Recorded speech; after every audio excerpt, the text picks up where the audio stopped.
Time do we have? I think as well behind schedule, but I think 15 minutes. I'll keep it short. Yeah. Okay. I stole so much of Ben and Nick's time, so Okay. I go slow. I go fast on you. I mean. Right. Okay. One question each. One question, and that's it. All right. So now I tested the game. I had a look at it. It looks very good, and I'd like to talk about some technical things. How does it feel? Yeah. How did it feel for me? It felt good. Okay. Cool. Yeah. And to begin with, the weather system in the game. I'd like you to talk a little about this. How was the race drivers? How did they work to give input to you about the weather, about the effect of the weather, and how it works on the tracks and with the cars? Well, there's two parts to it. Firstly, there's the art side of it. So we model the near planetary solar system in order to get the stars and the moon and the constellation, things like that, accurate. If you drive the Mercedes winter ice track training thing, then you can see the Aurora Borealis in January, where we are right now, but obviously go there later in the year and you don't, and that's because it's accurate to that location, because every track is geotagged with GPS basically, so that the sun in Dubai looks very different to the sun in England, for example. So from a weather point of view, they're all equally accurate to where you would be in the world as well. So from an art direction point of view and a technical point of view, you know, the dynamic weather in there is actual clouds that hang in 3D above the track, and they actually move over the track, and they actually drop rain, and they now, in Project Cars 2, drop rain that create these dynamic puddles. So art-wise, it's quite technical, and we just recreate reality, just brackets recreate reality, but it is as simple as that. So for the drivers, though, it's the emotional aspect of it, and they're telling us that as Stephen was saying earlier, like the strategy that involves, when to change your tyres, when to come into the pits, when the start-finish straight is dry, but later down the track it's actually extremely wet still. What do you do in that particular case? So.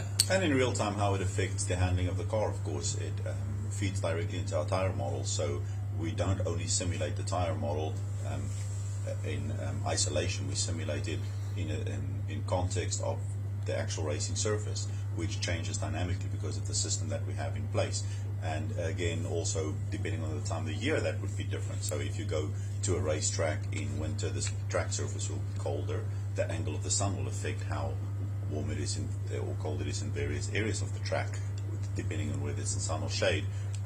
And depending on what tire compound the driver would then select for the conditions, you would actually literally find in the simulation, just like in real life, depending on the season you go to a track, your lap times will differ because of the effect that not just the track surface, but also the atmospheric pressure and the wind direction and all that has on the vehicle itself. Yeah, like Ben said to me a few minutes ago, it's already yesterday they found things that they could make better in the game and incorporate in the game. So it's in motion all the time with feedback from the drivers.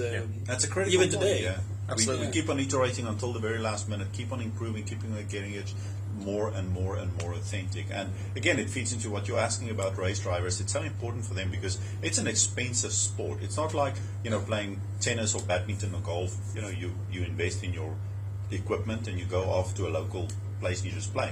To do that in motorsports is expensive. You have to hire the track and get your car there and do the whole thing. So if they can replicate that experience and get practice that they can actually that gives them the benefit in real life in a simulation, it's a massive thing for them. It saves them a ton of money, ton of time, and it makes it far more accessible to especially new race drivers out there who don't have much funding yet.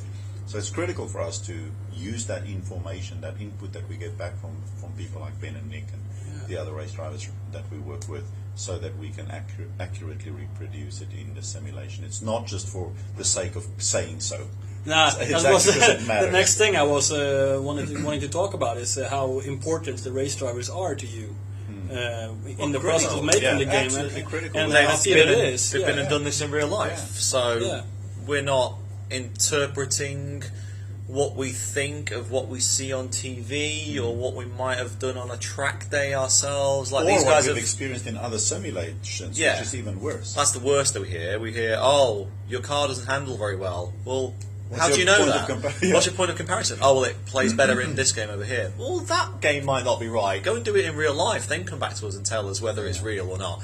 And these guys have done that. They have illustrious careers lasting more than 20 years, potentially, of, I was just at that track last weekend, or I just drove, like Ben just said, I just drove that car the other day that's in the game. Oh, well, one, you're a very lucky person, but two, brilliant, because you've got now direct feedback that you can give us, and you can go and race it in real life, and you can come and play it in the game and say, oh, that's not quite right, tweak that. So it's invaluable, not only from the car point of view, the track point of view, but the other stuff around it, like your career and how you progress and the opportunities that arise within careers and things like that. So. Yeah, there's a challenge to it in the sense that there are certain developers out there who use real-world drivers as talking heads, who just come in at the end of the project during marketing and claim that this simulation is accurate and true. So for us to get out there and try to convince people that this is for real,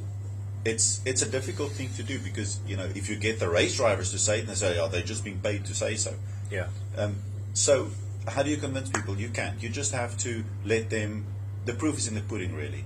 Yeah, to you have to experience do it the the real simulation way. and go like, well, I can see how this could be, how it would probably really be if you do it for real. And the only way they can know that and get it right in the simulation is if the drivers were actually giving input throughout the development. So that's a critical thing for us. And all the drivers we work with, we push them always to, they typically anyway, because they're so passionate about it in real life, and because of the point I said earlier, it's so critical for them that we get it right, that they push us. They give us negative feedback very often. If something is not right, they say so.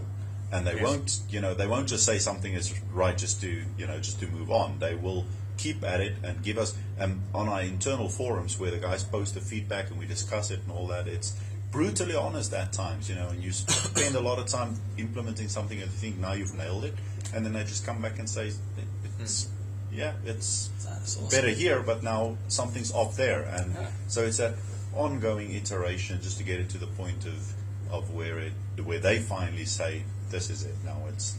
And that's why we're pulling the curtain back and telling you about these drivers being involved right now, as opposed to waiting until launch week and then going, oh, Ben Collins says the game's really good. No, we're telling you now. They've been involved for a long time. So, and you've got to interview them yourselves. We weren't there kind of prodding them with the thing to say. You had complete access to them. I don't even know what they said to you. So, there's complete transparency there that, these guys are dedicated staff members.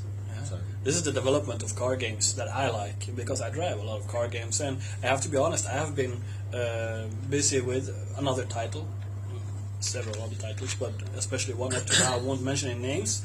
And what I experience in games like earlier driving games, for example, when you drive and you use the manual gears, you can feel the car and the slip angles and the braking.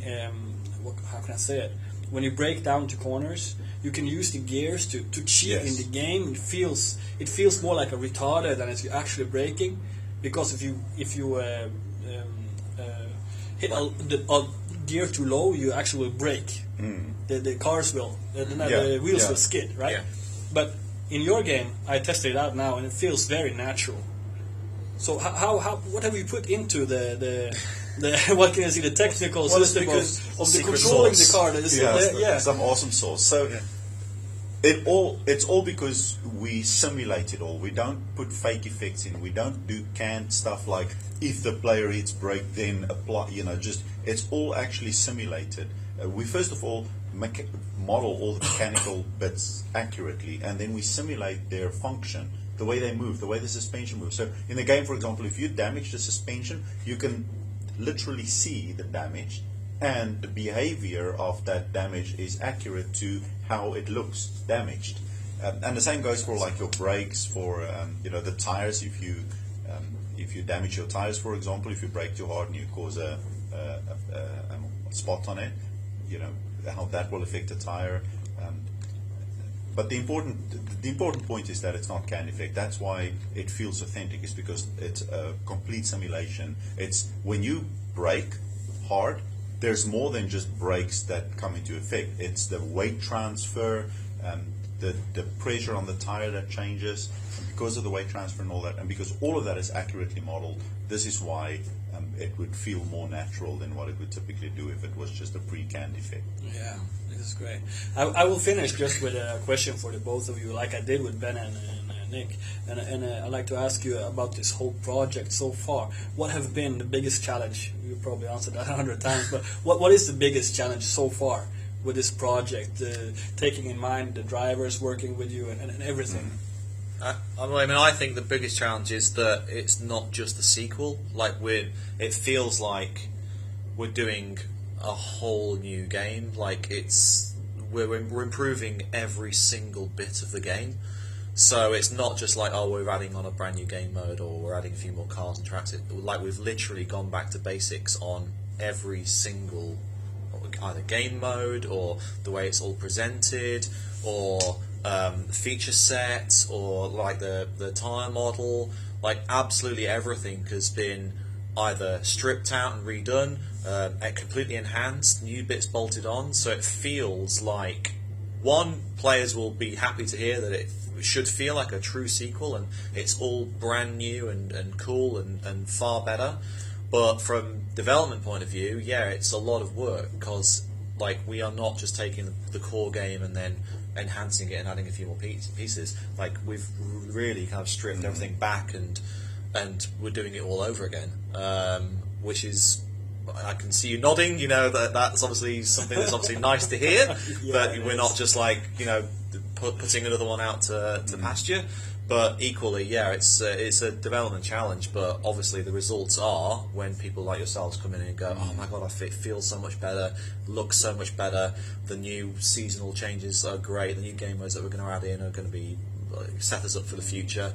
So yeah, it's a lot of work, but that's always a good thing. So. Yeah, it is. I have to say, yeah. From an implementation point of view of new features it's difficult to isolate one thing as being the most difficult. We've had intense challenges on many levels, and ironically, one of the reasons is because with Project Cars 2, we set a new bar that in various areas that nobody has surpassed, and we had to be the ones to push it further. Like, for example, with our dynamic weather and time of day and all that it works automatically on all tracks, all locations. Or you know yourself, most of the other simulations out there have preset conditions on various tracks and so forth, and we did it all dynamically across all tracks, and then we had to go, okay, now how do we improve this?